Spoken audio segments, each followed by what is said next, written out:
Don't you understand? There are 2 masked murderers on this train. At that moment, the only feeling I felt was cold fear, and I saw that look of fear on everyone else's faces, including Spix McKendry's. Tom then asked me what I suggest doing about it. For once, I didn't particularly have any conclusive answers. Should we stay here and hold down this area? It didn't seem to do very well before, when we tried that in our own room. But none of us were particularly keen on the idea of continuing wandering about, especially with 2 murderers on the afoot. Neither option was great, though we would soon have the decision made for us, as I soon recognised a familiar smell. "Tom, that smoke!" I shouted. I darted back into the corridor and looked from where we came.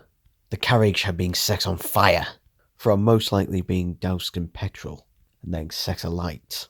The fire was too big to put out, at least without a fire engine and any hoses, so we had to continue along the carriage, trying to find the nearest emergency exit. I also decided that there was no point in keeping our location secret anymore. At least, I thought that I should risk it in order to try and save, or at least warn the other passengers. I yelled out at the top of my lungs, "Fire! Everyone's gotta get out now! This train is on fire! Listen everyone, we gotta get out! Get out now! But watch out, there's 2 killers on this train as well!" Would that actually do anything? Would it actually save lives? Well, not directly. Some people say that ignorance is bliss. And while it's true no one's ever died of a direct cause of ignorance, it can be a direct leading to it though. But anyway, we finally reached the emergency exit, but the door being jammed. It looked like the lock had been sabotaged, where it had been unscrewed and the bolts inside had been rearranged. We hadn't the time to unscrew the whole lock and fix the issue. We needed to get out now. We then went back to the last room on the carriage. Tom then was able to smash through the window with his robotic hand, so that it wouldn't cause injury to himself or anyone else.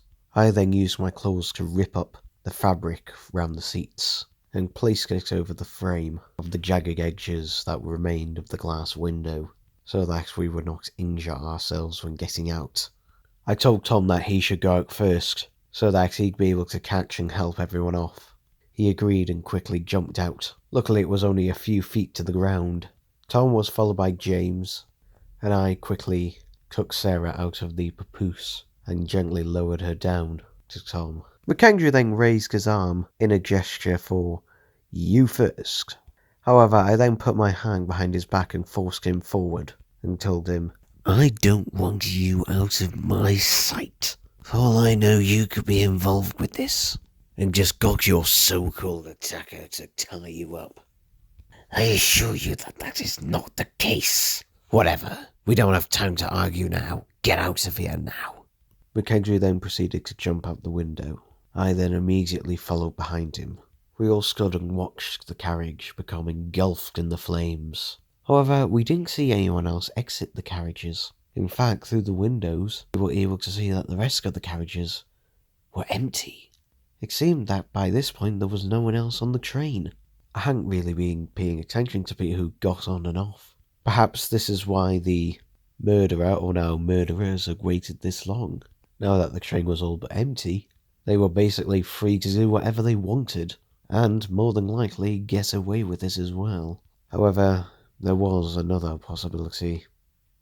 A much more nasty one, though it's one I still don't know the answer to. Could have all of the other passengers already have been murdered? To be honest, it's something I still do not know. As I don't have any reports of the fire, I'm unable to tell you. I just hope that the train was truly empty. I feel slightly bad that the train staff were not only murdered, but now all that would be left as charred remains as they burned in the fire. As we stared and watched, however, from either end of the flames, we saw 2 figures emerge. One dressed all in black with a grey-black hood to mask their identity. The other in a more grey attire of the same design, slightly shorter than the black hooded one. The murderers had survived the fire, and now they were coming for us.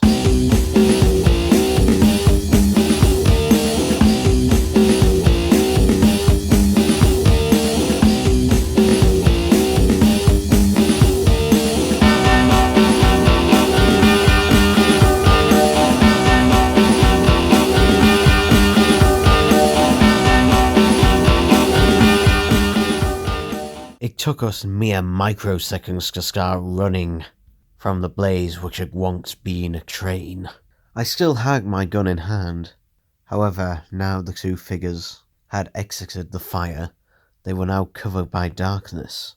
It was hard to make them out. To be honest, we could more hear them than see them, and we only got quick little glimpses as we looked back. Our priority was going forward, getting away from them as quickly as we possibly could. While we could hear them, they could also most likely hear us. It must have been raining fairly recently, as the area the train had stopped in was a field which was incredibly muddy, and with it also being wet, the splashes and the squelches of our footwear making contact with it. Luckily the mud, however, wasn't too deep and it wasn't completely soaking wet, so at least there was less chance of falling over by result of slipping. However, my estimations proved to be false, as James did slip and fell headfirst into the mud. I then shouted, "Circle round him! Circle round him! Facing out! Facing out! You too, McKendry!" McKendry for once did as he was told. The three of us formed a circle around James, all facing out, so that if any hooded figures should come near, then one of us would certainly see them and be able to alert the others. And with myself having a weapon, it meant that at least we weren't sitting ducks. We stood like this in silence, for what felt like hours, but in reality was most likely minutes. There was nothing to really see, just empty blackness. The only source of light was of the train in the distance, still a blaze of roaring fire. I then suddenly realised, as well as being chased by two masked murderers, we were also now stranded here. And because of the secrecy of it all, practically no one even knew about it. And the people that did, such as my brother, had been told by myself not to raise the alarm for at least 24 hours. Just in case we were forced to take a long way round or something, because as soon as they did raise the alarm, then our secrecy and the location was jeopardized. ER would be easily able to locate us, or anyone else who fancied trying to hunt me and my family down. Still though, we did have another hope, and oddly, it was Spix McKendry. He wouldn't go anywhere without at least letting some of his closest followers know about it, just in case he had to be rescued. Without turning away from facing outwards, I asked him, "Would you be able to get any reinforcements? I have already sent out an emergency distress." "Well, how long will that take?" "Who knows? I have no idea where we are." "Well, were your reinforcements on this planet at least?" "The immediate ones are, but it's just a small team of 4. The rest will have to arrive at a later point." "How will the 4 that are already here be arriving?" "A small shuttlecraft with suitable camouflage. You can't be too careful." "Is this small team armed?" "Only with basic weaponry that would do no more damage than what you have yourself." "That's fine. Dealing with people, and just 2 of them anyway." "How do you know that they are people?" "What do you mean?" "For you know they could be robotic, cybernetic." "No." "No?" "The way they move around and scatter. Especially, did you not see though? Look, when they went out of the fire, limbs all moving sporadically. Hardly machinery, I think." "You could be right, though they could also be extremely advanced." "I guess, though it does seem unlikely." 2 masked murderers on a train where you and me both happen to be boarding." "I take your point." James then finally stood up. He had been busy sitting on the ground cleaning his face, which was thick of mud. I guess one plus side will be that it gave him pretty good camouflage. I could sense that he stood up. Without turning away, I reached my hand behind my back and grabbed James by the arm tightly. I said to him, "I'm not letting go of you or Sarah no matter what, okay? Don't move from where you are. You'll be safe there. In fact, here." I undid the papoose from around me, which was holding Sarah, and passed it over to James, who proceeded to put it on. "Now both of you will be protected. Even if I didn't have this gun, they won't be able to take all three of us. We would win." I could then feel James place his hand upon my arm, as he then said, "Don't worry, Dad. We're not going anywhere." It was a minor but slight relief. We continued to stand like that for, well, I don't really know how long, but it had been long enough that we questioned whether the two masked figures had just fled or were just biding their time. Either way, the longer they took to act was an advantage for us, as it gave McKendry's reinforcements more time to arrive, and hopefully that would mean the end to this traumatic train caper that was thrown upon us.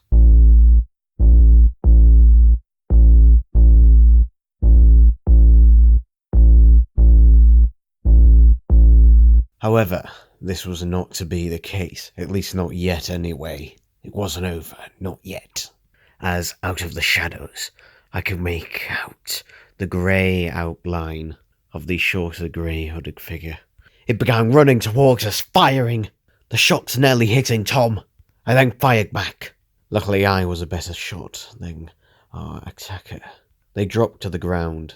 My gun was only set on stun, so they would still very much be alive. We all edged towards them slowly, keeping our eyes peeled in case the other hooded figure would try to attack as well. Once we got there, I picked up the gun and gave it to Tom. I then decided we should find out who this hooded figure was. I pulled off the grey hood, and nothing had prepared me for this, in the least likely person I thought it would be. "Stacey Campbell? Ah, was that the one who chased you? Oh, no, where was it? Australia. Yes, complete amateur. That's beside the point. She works for ER. If she's here, then they know where I am." At that moment, Stacey began to recover from being stunned. I then proceeded to hold my gun to her head, and I told her, "You've got 5 seconds to start telling me everything you know. Otherwise, you won't be able to tell anyone anything ever again." She looked at me and smirked. Tom then moved me aside and said to her, "Let me try." He then used his robotic hand to begin crushing hers, very, very slowly, gradually increasing the pressure. After about 30 seconds she gave in and told us everything she knew. Apparently ER truly did have no idea that I was on the train. In fact, I wasn't even the target. Spix McKendry was. They were going to kidnap him and torture him for information later. But first they needed to get him somewhere out in the open away from everyone else, which is why they told him to board the train alone, with the promise of knowledge about Marvis. They obviously knew McKendry well enough to know that his obsession would get the better of him. I asked her who the other masked figure was, the one dressed in all black. She said that they'd recently acquired an expert, someone who was well trained. She didn't know who it was, as she was never told to keep their identity secret, but he was the one who helped her break out of prison. But the entire time, he is also being masked. She said she couldn't describe his voice very well, as it seemed to be very generic. But regardless, I'd had enough of this. She then began to tease me, saying that I was the best bonus out of this job that she could ever have possibly imagined. And as soon as ER found about it, well, need I remind you of what they are like? I then pointed my gun at her again, and changed the settings to kill. My body was shaking, but my arm remained still. I began to heavily breathe, as she kept egging me on, and teasing me that I wouldn't do it. After all, I'd been given this perfect opportunity before in the outback of Australia. That I couldn't do it then and I couldn't do it now. That ER would find me, and there was nothing. Silence. That was the last word she said. I pulled the trigger. I had murdered her. She had pushed me to my very absolute limit, where there was no more wriggle room, no more room to give. In my mind, I couldn't let her tell ER about what had happened. But after doing it, I dropped my gun to the ground. I then knelt down at Tom's feet and placed my forehead against his legs. And I asked him, "What do I do now?" Tom looked over at Stacey's corpse, then back at me, then leant down beside me. He then looked at both Sarah and James, and even McKendry, then back to me once more. He then said, "You shot her in self-defense. She was coming at you shooting, and you shot her in self-defense. You got that? A lie that I've had to bear, and finally am now sharing it. I have no idea if this episode will even go out because of what I've just said. But normally I wouldn't allow it to happen in the first place, but for the sake of Sarah and James, after everything they lost, for their sake, I stuck to the lie." McKendry also agreed to keep the secret, and said he wouldn't even tell his own associates the truth. Perhaps that was the first time since I first met him that I had an ounce of respect for him. As we stood up, though, and turned and looked, we saw the taller, black-masked figure, and it then proceeded to remove the hood, revealing underneath it was Spats. And weirdly, he actually thanked us. It was a shock enough to stop me reaching back for my gun, which I dropped to the floor, but it took me seconds to get back up. Spats then raised his gun and said, I really don't want to have to kill you. Not yet, anyway." I asked him why either of them had not used the guns beforehand. He said it would make it look less like an accident, or less like someone professional. He then told us his side of the story. Apparently the recruitment of him to ER was not exactly very willing. They had broke him out to use him as a strategist, and if he didn't do what they said, then they threatened his life. They were planning to do a similar thing to McKendry as well. They had also apparently placed a small explosive device round Spax's neck. He gave us a simple ultimatum. Stacey apparently was his minder for the mission, who would have both a key and a detonator. If he completed the mission successfully, then the key would be unlocked, the neck piece removed, and he would be given his freedom. However, if he attempted to betrayal or would fail, then the detonator would be used. He agreed that he would keep quiet about the events that had occurred if we kept quiet about his involvement and allowed him to retrieve the key so that he could gain his freedom. Otherwise, he would press an ER distress call, which would bring in reinforcements. I didn't like it, but after everything that had happened, and what I'd just done to keep ER from finding me and my family, I begrudgingly agreed to his terms. Spax then proceeded to reach down and grab the key from inside Stacey's cloak. He then bid us farewell as he placed his hook back on his head and vanished into the night. Not long later, McKendry's reinforcements eventually arrived. McKendry actually gave us an option. We could wait here, or we could be given a lift to our destination that the train was due to arrive at. Again, I didn't really see many options, so again, I agreed. Tom was hesitant, but since he was still holding the gun that was retrieved from Stacey, he at least felt secure. On the journey there, I finally decided to ask McKendry some questions. Why are you doing all this? Why are you helping me? Do you remember what you said the first time you met me? That I reminded you of yourself? Yeah, maybe that was true then. But the difference is I've changed, but you're exactly the same as you once were. The only reason you've appeared to change is because you've got exactly what you want. What do you mean? A best friend, a son, a daughter, finally getting praise from the public. And after the incident of blowing up half the earth, no one's ever gonna forget you. Your place in history secured. You'll never be forgotten, whereas I'm still uncertain of my own. Perhaps you're right. Dad, you can't. I'm not saying he is, James. I'm just saying he could be.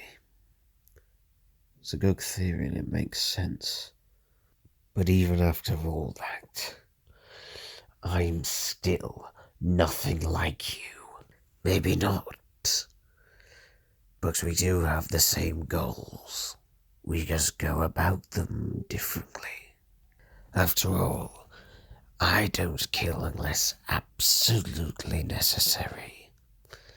And neither do you, as you have proved today. Shut up. There is nothing to be ashamed about. You did it to protect your family. I, in your position, would have done the same. I said shut up. So would most people. It doesn't make it right. Right and wrong, good and bad aren't black and white. There are many areas of grey. True, but there's still a line. Lines are made to be crossing. You would have made the same decisions and the same actions regardless if I was here today. Oh, if you weren't here today, none of this would have happened. I'd be getting off the train now to go meet my brother. Living in hiding, yes, but safe. And not having to commit cold-blooded murder. Would it have made it any better if I had taken the blame? Or even the shot itself? Alright, yes it would. You see, you self-pity yourself. You always feel like you have to have a moral high ground and set a good example. And don't get me wrong, you should. You are a father after all, that's what you should be doing. And you did. Showing that you have to protect your family no matter how much it takes.